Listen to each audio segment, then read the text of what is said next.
de así coordinar conjuntamente acciones y trabajar en la primera línea de atención justamente que se brinda a estas horas por el COVID-19. Vamos a ver cuáles fueron los planteos que hicieron y vamos a hablar con Daniel Montaño, el vocero del Sindicato Anestésico Quirúrgico. Buenos días, gracias por recibirnos. Buenos días, ¿cómo están? Bien, muy bien. Bueno, bienvenido primero y segundo es cuál fue la propuesta y cómo les resultó esa reunión.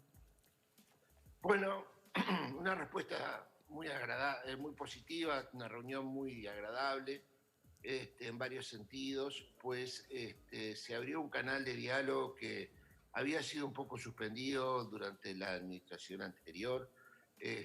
Nosotros cuando había asumido el anterior directorio habíamos ido con una serie de planteos proactivos para mejorar el funcionamiento de ACE y la verdad que no habíamos recibido respuesta, ni siquiera un espacio para Bien, ¿con poder Carámbula estamos aportar. hablando?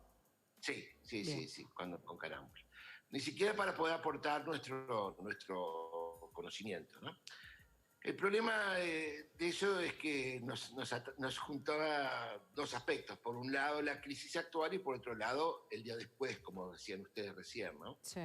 Con respecto a la crisis actual, bueno, el Sindicato de Anestesio Quirúrgico expresó que desde un primer momento ha puesto todo lo que corresponde a nuestra función y propusimos desde un principio suspender las coordinaciones para redireccionar recursos.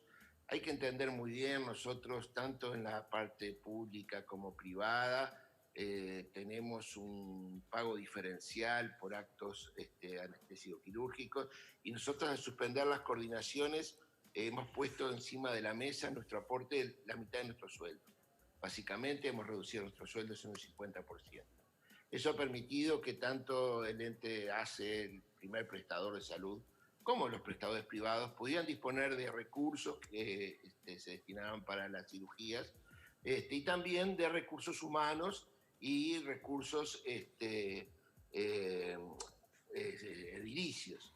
Pero más allá de eso, el Sindicato de Anestesio Quirúrgico aportó en la reunión de ayer una serie de protocolos que se han manejado en distintas sociedades científicas.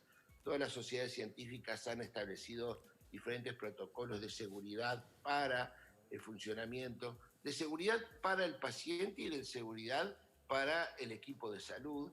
Estos protocolos, que son protocolos internacionales que se han puesto actualizados para nuestro medio, tratan de minimizar los riesgos para el personal de salud y para el paciente. Pero también nuestras sociedades científicas han trabajado duramente. Por ejemplo, la Sociedad de Otorrinolaringología ha introducido un concepto nuevo con respecto a síntomas que hasta ahora no estaban jerarquizados, como es la anosmia o la hiposmia, que fundamentalmente en pacientes jóvenes a veces es el único síntoma o el primer síntoma de la enfermedad, de una enfermedad poco sintomática. Bien, Daniel, vamos a aclarar a la gente qué son esos Sí. términos. Claro, y una anosmia aguda es cuando el paciente deja de percibir olores. Eso obviamente sorprende al paciente y puede ser, fundamentalmente, repito, en pacientes jóvenes, el primer y único síntoma de la infección por el COVID-19. Es menos frecuente la hiposmia, o sea, la disminución de la percepción de los olores.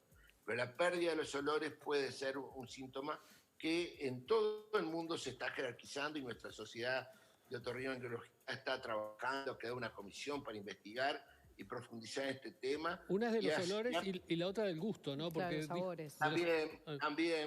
También, exacto, el gusto también. Uh-huh. Y hemos planteado entonces que se incorpore al cuestionario que se le hace a los pacientes para que ello sea otro dato más de diagnóstico. Pero también se han aportado otras cosas. Por ejemplo, la Sociedad de Anestesia de Uruguay hizo un censo en todo el país de los ventiladores que existen a nivel de salas de operaciones.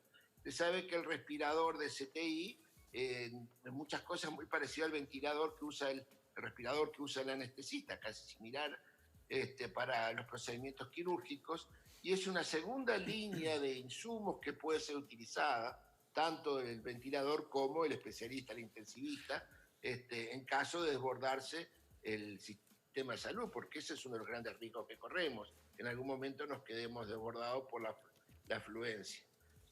Así que hemos llevado todos estos protocolos y todos estos trabajos que hemos hecho y encontramos una receptividad, una línea abierta en ACE para seguir aportando lo nuestro, para seguir trabajando duramente, y también quedó abierta para el día después.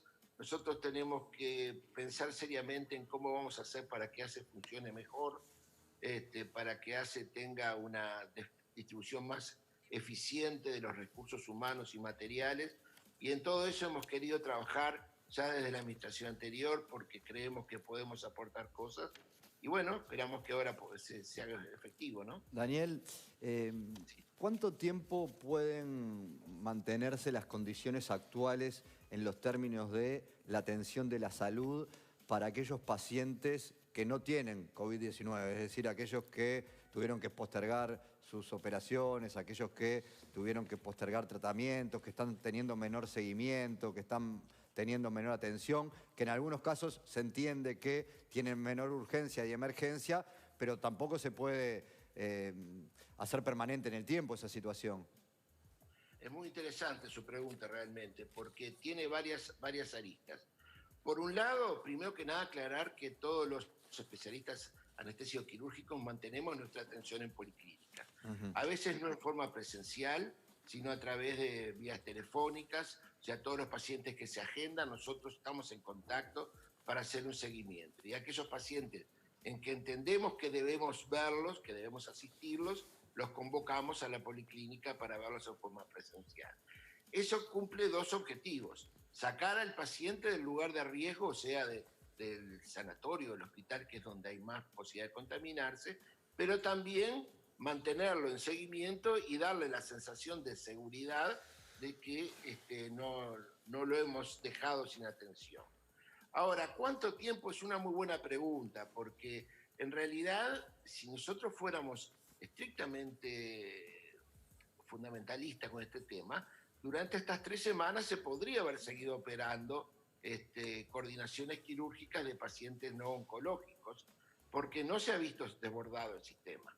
Pero hay dos factores. Por un lado, el miedo de la población, el miedo a concurrir a los centros de salud, el miedo a salir a la calle, y es un miedo totalmente justificado, porque existe el riesgo de que se contraiga la enfermedad, y en un sanatorio donde más se puede contraer.